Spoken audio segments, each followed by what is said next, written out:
Well, as many of you are aware, we've had to close the museum to the public because of coronavirus. But now we're in a position where we've actually had to close the site to all our staff. To start with, we're going to do a bit of a sectional tour. We'll break into different pieces of our tank story hall, the hall behind me, where we've laid out some classic tanks, just over 30 of them, armoured vehicles there, to tell the story of the tank and how it fits in with the story of warfare, mainly in the 20th century. So we'll start with that one and we'll see how far and how much we can do, but please carry on watching, carry on supporting us. I'm going to try and take you through what I can remember, forgive me if I get it all in the wrong order, as it were, and this will be a little bit more stream of consciousness sort of talk of what happens in that interwar period that we try to illustrate there in the galleries. So what do we want to talk about? We want to talk about that period after the end of the First World War. And one thing that it's worth going back to is remembering that the First World War, when that ended, it was a war that was very different to pretty much any war that had gone on in history before it. It had huge impacts around the world, many of which were still, whether we like it or not, we're still going through today, how it carved up Europe, how it altered the power balances, etc. And one other thing that again is really worth remembering is we've, again, always, I mentioned this, we've got the benefit of hindsight. For many people after the First World War, there was a sense that this was a very different war. It was a war, as the phrase was, to end all wars. It was, they were never going to have a war like that again. So some of the attitudes that you see coming out to us now seem perhaps slightly naive because we know what happens later in the century.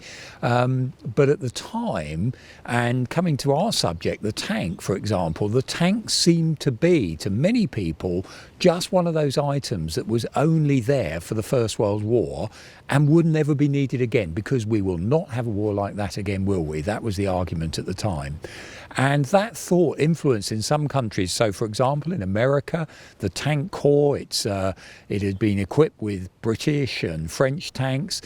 It was disbanded. It was done away with. In France, tanks only just survived in the military, but the actual idea of a sort of separate arm, that was again threatened straight away. It just wasn't thought sensible.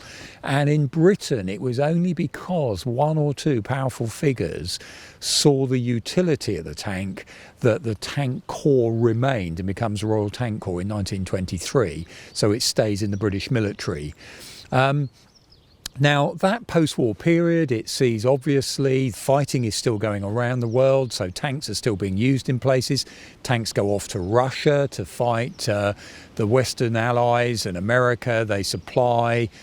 We send troops and equipment out to fight with the White Russians against the Red Army out in Russia, so tanks get used out there. There's fighting going on in a number of places still around the world after 1918.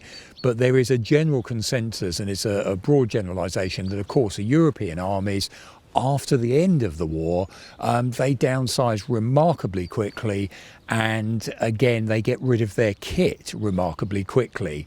So at Bovington, the training centre for the tank, by the end of the First World War, I mentioned earlier, Bovington was doubling in size in 1918, ready to get all these crews trained up, ready to take part in Plan 1919 when there was going to be the huge tank attack. That was the idea. But straight away, boom, no need for that. So the numbers shrink, and the tanks that are out in France, some remain there, but most of them are brought back to the UK to then begin this process of being chopped up for scrap metal. In the end, only 5 battalions of tanks are actually retained by the Tank Corps. The vast majority, and we are talking hundreds into the thousands of other tanks there, were either sold on, chopped up for scrap, brought back, done away with sort of thing, because again, that idea of the utility of them really wasn't thought we were going to need them in those sorts of numbers. Now, that period of just retrenchment goes across most of the European militaries. Some countries, of course, they have very different attitudes. And again, if you go look around, you've got countries like Poland, relatively new countries, or re-established countries like Czechoslovakia. Czechoslovakia, when you look at it on the map and you see what state it was in after the Versailles Peace Treaty, is kind of established this new map of Europe. one of the things you see there is Czechoslovakia as a country has got that, it's surrounded by countries that almost want bits of it either back or don't like it. So Czechoslovakia is one of these countries that builds up a massive arms industry because it feels it needs it. It needs to protect itself, while other countries are trying to get rid of military equipment and weaponry. And that's one of the reasons when Czechoslovakia is taken over by Germany later, it's got this huge arms industry and lots of equipment that the Germans then put into service. France, again, is downsizing. As I mentioned, it tries to get rid of most of its tanks. And France goes back, this idea of what we now probably call a peace dividend. We don't want to be spending. We're almost bankrupt. Many countries are bankrupt from the First World War. We don't want to be wasting money on the military when we've got so much reconstruction to do. Other issues are coming to the fore. So one of the things that happens with the French, they go back to that idea of a conscript army. They rely on the fact that they thought, well, they were certainly on the victorious side in the First World War. They thought they'd got it right. That idea of the methodical battle, they knew exactly how they thought that type of warfare should be fought in the future, i.e. in a very organised and simple form, methodically put together. And their use of armour will be part of that in the future. But they are very conscious, and again, you can see this in the 20s and 30s with a smaller conscript army. They need simple techniques, and their war plans, they are almost frightened when people like de Gaulle comes along and starts arguing for, let's have the equivalent of what we then see as an armoured division. They're nervous of that. There is still a suspicion in French society against the military, the idea there could be a coup d'etat if you put a force together like an armoured division. Could that be the type of thing? Praetorian Guard takes over. So there's nervousness that goes on in France throughout that period. But behind it, there's also, for the French, what they seem as a sensible structure, the idea of let's keep things very, very simple because it's going to be a conscript army that is called up. So the idea they take the period of conscription down, it actually reduces again to as part of that peace dividend. But if the war comes, the army will expand, but it will expand by bringing back reservists, and you don't want to have highly sophisticated tactics or too many new tactics if you're going to be bringing in most of your fighting force is going to be reservists coming back after perhaps 6 weeks training a year. In Britain, one of the things that happens, now I mentioned the idea the tank corps hangs on, and again, these are very broad generalisations, but one of the issues that Britain has to face up to is this idea of empire still. How do you police an empire without spending too much money on it?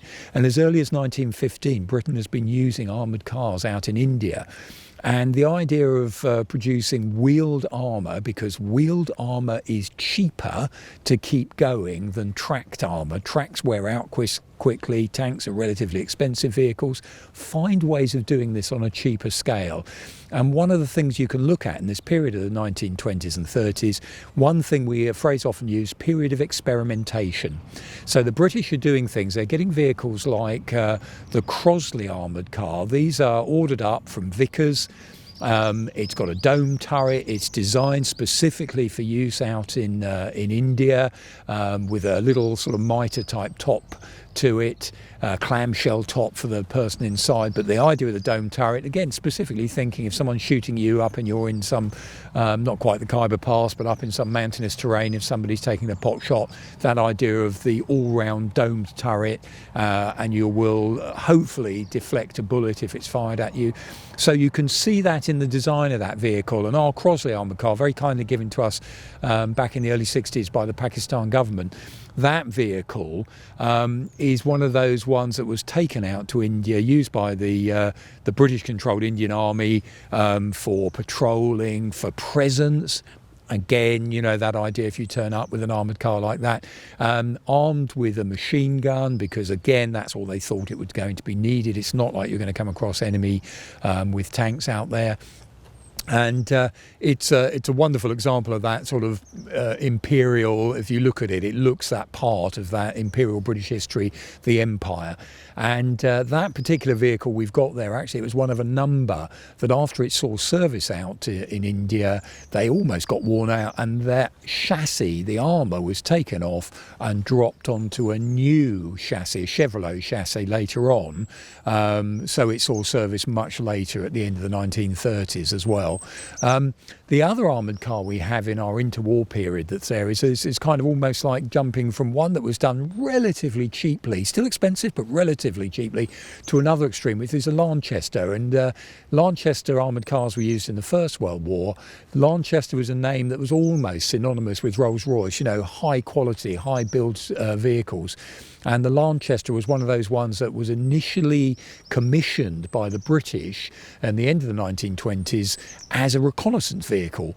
But what it turns out to be is probably a bit too heavy, a bit too slow, a bit too cumbersome, looks rather an elegant vehicle. But it's not as adaptable as they wanted it to be, and it ends up being again shifted over from that reconnaissance role where it seems a bit too slow, and not as adaptable enough, not fast enough, and not it can't cross country that well because of its weight, and it's ended up used in those sort of much more along the line of colonial policing again, and lighter vehicles take its place.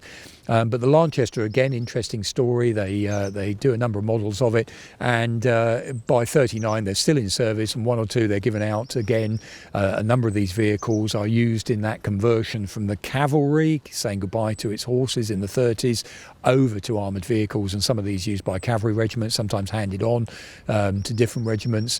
And at least a couple of these Lanchesters were ended up being converted when the Second World War begins for VIP transport. The Queen and the royal family were going to be taken away in a Lanchester if anything bad had happened in Britain at the time.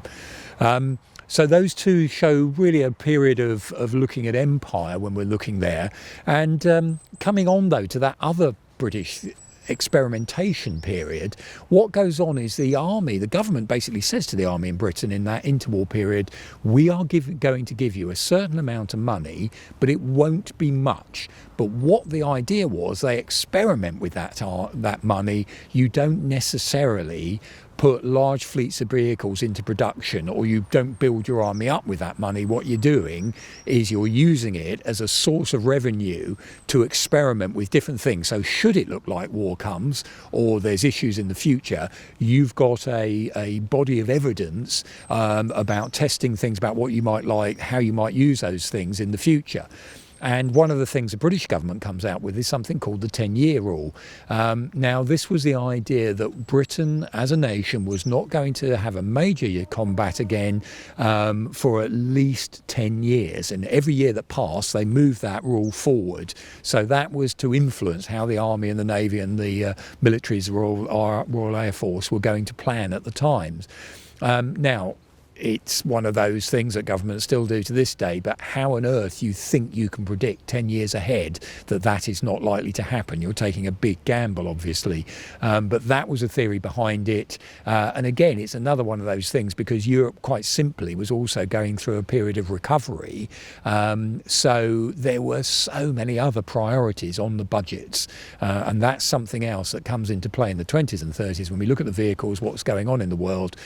Don't forget the economics, because this is a really important, it's true throughout history, but you can really see it influencing armoured vehicles in the 20s and 30s. There's no point coming up with wonderful ideas if you haven't got the money or the resources to actually either build them or the skill sets to actually manufacture things. And that's one of these areas that you'll see that true of not just in Britain in the 20s and 30s. What the British Army does do, though, when it does take that money, it continues experimenting, even though it's closed down much of its own tank manufacturing capabilities. The design office in Woolwich is closed, so we don't have our own. But Vickers as a company, a privately owned company, that's the company that then pushes forward with some ideas on vehicles. And we get that interesting period in the 20s and the 30s where sometimes it's the technology that goes ahead of the military. So the militaries are then looking at the technologies. How can we incorporate it? How can we put this to its best use in service? Sometimes it's the other way around, where the militaries are coming up with ideas and sometimes the technology is not really keeping up with it. So we've done a little film on Plan 1919. If you look at that and this idea of Fuller's idea of the potential of an armoured force, how it could go forward, how it could perhaps bullet to the brain, one of the phrases he's used once it's broken through. And Fuller, of course, is one of these theorists who develops his ideas in the 1920s. He's given an opportunity at the end of the 20s, and for various reasons he doesn't take them up, to take command of a force to experiment with some of these ideas. And this in Britain becomes what is known as a Mechanized Force. And at the end of the 1920s, they go out on Salisbury Plain and do a series of exercises that leads to a conclusion in the British High Command that mechanisation is the way forward. So what does that really mean? So what they've done is they've put a small force together where by this time we've got Vickers who've come up with the medium tank, the Vickers medium as we call it, Mark 1 and Mark 2. That tank is for the British Army, the first proper turreted tank. It's got lower track runs. It's a bit boxy in shape. It'll stop bullets, not much else. But it's got a 3-man turret, and that is very, very important thing to remember that. The 3-man turret. Most nations wait till World War II before they come up with a 3-man turreted vehicle. And that idea that it gives the commander an ability to command, you've got a loader and a gunner, and they give that tank a 3-pounder, or basically it's a 47mm gun. Now that Vickers medium, they're not made in large quantities, but off they go, and they're used on Salisbury Plain in conjunction with other vehicles we've got in that area, like the little Carden Lloyd carrier. So you have a tracked carrier. There was an idea at one point, a theory going around, maybe we should give every trooper or soldier some form of one-man tank or carrier of some sort, but the carrier can act as reconnaissance. It can drive relatively speedily, cross-country very well because of its tracks, small engine in there. Carden Lloyd, the two designers there, Sir John Carden and Vivian Lloyd, they end up as a design team being very influential in how they're coming up with some of these vehicles and putting them into production, one of them even being designed and built in Sir John Carden's own garage. So, you know, these ideas, they're pushing forward with how we might have other track types of vehicles. We end up using a version of an export tank as something called a Dragon to tow artillery, and they end up by putting infantry in the back of trucks, and you end up with a fully mechanised force. And the idea is quite small, but everybody has some form of motor transport. And when you think of that, you see, so again, we're nearly getting there at the end of the First World War, but what you've got there in the late 1920s is this idea of that mechanised force then goes off and plays some war games against the rest of the army, and we are talking about cavalry still on horseback, marching infantry, towed artillery, towed by horses, etc. And by a series of experiments, it's not completely clear-cut, but very quickly the British High Command realises mechanisation is going to be the way to go. And that's what ends up being decided on. We all like the theory, don't we? All the time it's played on, you know, that the High Command's always well behind the curve, or they're all full of cavalry officers who don't want to lose their lovely horses, etc. Actually, they very quickly pick up on the fact that the experimentation leads to a conclusion. Mechanisation is it. Now, this is where for Britain, so we've that Vickers medium, that Carden Lloyd carrier, but for Britain there is a problem there because, of course, they're coming to these conclusions, and what's happens, 1930, the Great Depression. So even though they may have wanted to take some of that experimentation forward, the army would like to have the idea of being able to start building vehicles that can go into service with some of their cavalry, which are going to give up their horses and be converted to armour of some sort. Quite simply, the thing to remember is the money is not there to do it. So what happens in Britain is really, as a broad brushstroke, is the 1930s, slowly the cavalry become mechanized. When vehicles become available to them or money is available, then they go down that mechanization route, whilst the rest of the army is doing pretty much the same thing. Wherever there's horses, they say goodbye to horses and bring in motorized transport, so that by 1939, when the British army goes to war, there's one unit that heads off to Palestine that has still got its horses with it in the same traditional manner, guys on horseback. And that's something that, again, is often overlooked because of German propaganda, we get that impression it's the German military with their mechanization, with their half-tracks, with their tanks. That was a very tiny part of the German military, of course. The vast majority of the German army was still marching on foot. A tiny point of the spear, as a historian describes it. Think of the German military in 39 as a spear. The tip of the spear was those few panzer divisions and the motorised troops. The vast rest of that spear, they were the guys marching on foot, or they had horses still. Don't forget, the Germans used more horses in World War II than they do in the First World War. So that idea of what's going on in the 30s, in Germany, so I mentioned Germany, they are banned the tank. We've done a number of films of how they come up with their theories and how they come up with their early model tanks when they're going into production. Behind the scenes, von Seeckt, the German commander-in-chief, he does experiments with the German military that's allowed the 100,000 men. Hence you see these things such as cars disguised or put on the top as dummy tanks so that they can train. The German military is very evidentially based, so if they'll do an exercise, they want to learn from that exercise. Of course, they're looking at what the British are doing as well. They've also got some of their own ideas, but motorisation is one of them. They like the idea of going there, but they know they can't afford to, and there's just not the motor industry in Germany at the time that can actually lead to that. But one of the other things that they do is, after the Treaty of Rapello, they end up tying up behind the scenes as a secret clause there. They pal up with the other social prize of Europe, which is the Russians. So off they go and they do experimentation out in Kazan with Soviet Russia, looking at some of these earlier model vehicles they're coming up with, gross tractors, etc. Looking at, again, a bit like this idea, what is it they're going to want to build, how might they use it, and what industry is going to be needed if they start building armoured vehicles.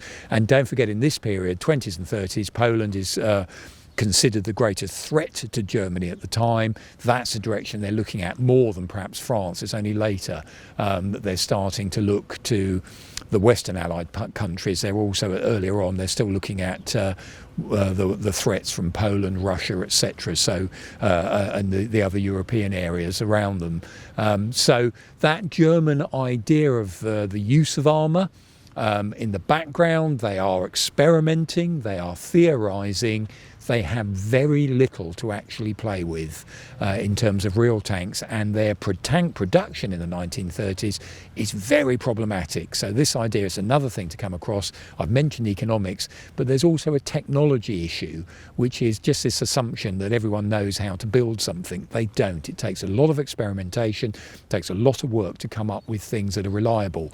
And that's one of the reasons why Vickers, this British company that exports tanks, does so well in the 1920s and 30s.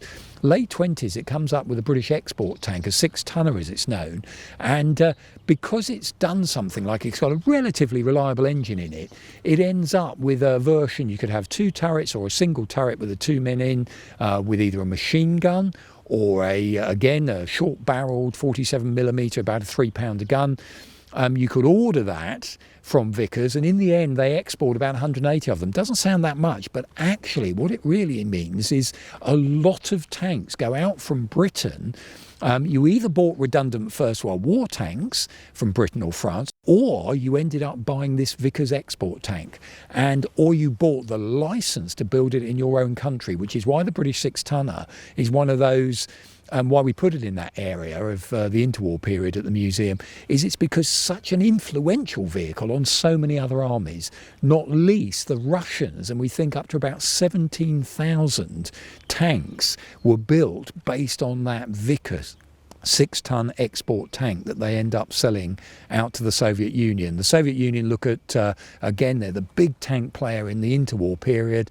They look at buying in different types of technology from around the world that's going on at this time. They send a buying mission to Britain. They send a mission out to America who talk to Walter Christie, and they end up buying a couple of Christie vehicles that become their Fast series, the BT series, whereas the Vickers Export becomes that T26 series of tanks that they put into service. So it is a hugely influential vehicle, the Vickers Export tank, and it's also it's sold in a number of other countries around Europe, and it heads off around the world, also out to the Far East. So sometimes, like with the Russians, people bought a license and they built a version of that tank in their own countries, sometimes with different weapon systems on the top. So this period of where, again, remembering back, so economics come into play, experimentation, that idea of how are we going to use this new technology, when does it work, what can it do for us, will it be reliable? Again, I come back to that, a Vickers Export tank, because they managed to get the tracks to last for about 2,000 to 3,000 miles, that was considered absolutely brilliant, which is another reason, for economic sake, why people bought that Vickers Export vehicle, because again, money spent on the military, unless you get to use it, seems to be wasted. So where countries also wanted to put their toe in the water with the tank, see if it's for them, again, buying a couple of Vickers Exports and seeing what the military can do with it, and will it work in their terrain, is it the sort of thing that will be useful for your type of fighting you envisage coming in the future. That was the sort of thing that was going on. So age of experimentation, remember underneath it the economics that were going on, and of course then the next thing is the political situation, which is, having said that everybody wanted to get over the First World War, there is a massive sense that we just don't want to do that again throughout the world after we've got over the First World War, which is why in a number of cases it seems odd to us that why was it so many European countries looked the other way with the rise of fascism, with the rise of Hitler, with Mussolini, etc. What was going on? It was just quite simply, if you put yourself in their mindset, read the papers at the time, they are desperately trying to avoid another war that many of them had just gone through. So that influenced their political decisions, some of the things going on that way, to the point that Hitler in the 30s, he's bluffing his way through in a series of actions, such as when he again goes back into the Rhineland, the French, the British, we do nothing. When he ends up the Anschluss of Austria, when he goes into Czechoslovakia, when Chamberlain comes back with his piece of paper, everything that looks to us now like capitulation in many ways, actually it was Europeans doing what they thought at the time was best, which was trying to avoid the tragedy of another major conflict. And of course, what then happens in 1939, when Hitler believes that Britain and France are just not going to stand up to him, his bluff is called, because when he goes into Poland, all of a sudden war is declared. And famously, when that was announced to Hitler, Goering's present, he is ashen-faced, he is shocked, he is not ready for a war with the West at this particular point in time. And that impact that it has on Hitler then leads to the thoughts and the process that goes into that early campaign from 39 onwards and into 1940 that we'll look at when we look at the Second World War period of our gallery display. So hopefully that's given you a little bit of a background of that interwar period. I've not covered everything, apologies, but gives you a little bit of a flow there of some of the things and why we've got some of those vehicles in that particular space. In these difficult times, obviously your support is really valued. So please do keep following us on social media, do subscribe to our channel, and if you've got the opportunity, perhaps order something from our shop, join one of our schemes like Patreon or our Friends organisation, and we'll try and keep going with giving you some content to keep you informed and entertained.